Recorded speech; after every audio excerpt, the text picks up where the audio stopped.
में धांधलियां करने वालों को फांसी दो, फांसी दो, फांसी दो, इलेक्शन में धांधलियां करने वालों को फांसी दो, फांसी दो, फांसी दो।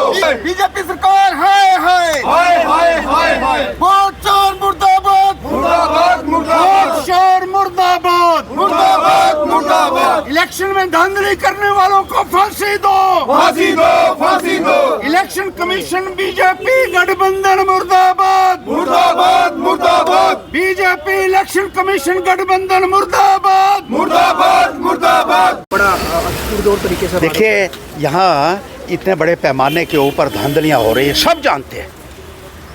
किसको पता नहीं है मुझे बताइए आज। लोग जानते हैं, पॉलिटिकल पार्टीज जानती हैं, इलेक्शन कमीशन जानता है, और जिन अधिकारियों को लगाया गया है इस ड्यूटी के ऊपर फ्री एंड फेयर इलेक्शंस की बात करते हैं, जो उनको भी मालूम है अच्छे तरीके से कि क्या हो रहा है, लेकिन बोलने के लिए तैयार नहीं है, क्योंकि भारतीय जनता पार्टी की गुंडागर्दी है। दबाया जा रहा है, डराया जा रहा है, धमकाया जा रहा है, उनको बोलने से रोका जा रहा है। लेकिन हम बोलेंगे, जमहूरियत को बचाने के लिए, इस देश के संविधान को बचाने के लिए हम अपनी आवाज़ उठाएंगे। 300 मेंबर पार्लियामेंट सड़कों के ऊपर उतरा। पहली बारी इतिहास में ऐसा नहीं हुआ होगा कि इतने बड़े पैमाने के ऊपर इतने मेंबर पार्लियामेंट को सड़कों के ऊपर उतरना पड़ा और फिर इलेक्शन कमीशन के अंदर घुसना पड़ा। दीवारें फांद कर भी निकले हैं मेंबर पार्लियामेंट वहाँ। तो ये दर्शाता है कि किस तरीके से जमहूरियत के साथ एक खिलवाड़ हो रहा है, और इसके बहुत सारे उदाहरण भी हैं।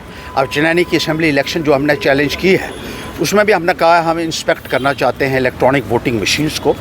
तो इलेक्शन कमीशन की तरफ से उन्होंने एक चिट्ठी भेजी कि आपको एक इलेक्ट्रॉनिक वोटिंग मशीन के लिए 50,000 के करीब पैसा देना होगा।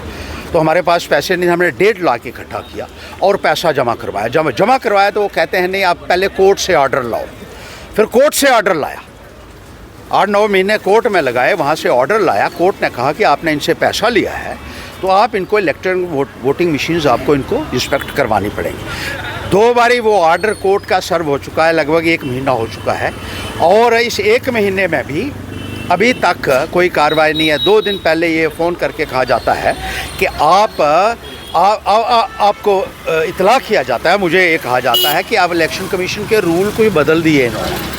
हमारे लिए जब आया कानून आया, जब इनको पता लगा कि ये एक्सपोज हो सकते हैं, पूरे तरीके से यहाँ ये एक्सपोज होंगे और पूरे हिंदुस्तान में ये बात जाएगी, किस तरीके से धांधली उजागर होने की बात आई, तो अब कहते हैं हमने कानून ही बदल दिया है। लेकिन हमने उनको कहा कि कानून तो वही लागू होगा जो उस वक़्त था।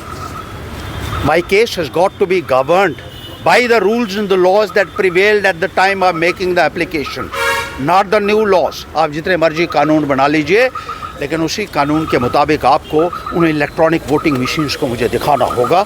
और ये बात अच्छे तरीके से ये अधिकारी समझ लें जो भारतीय जनता पार्टी के जो इशारों पर नाच रहे हैं और जमहूरियत का गला घोंटने का पूरा प्रयास जिनके द्वारा किया जा रहा है, ऐसा हरगिज़ नहीं होगा, ये बात याद रखिएगा।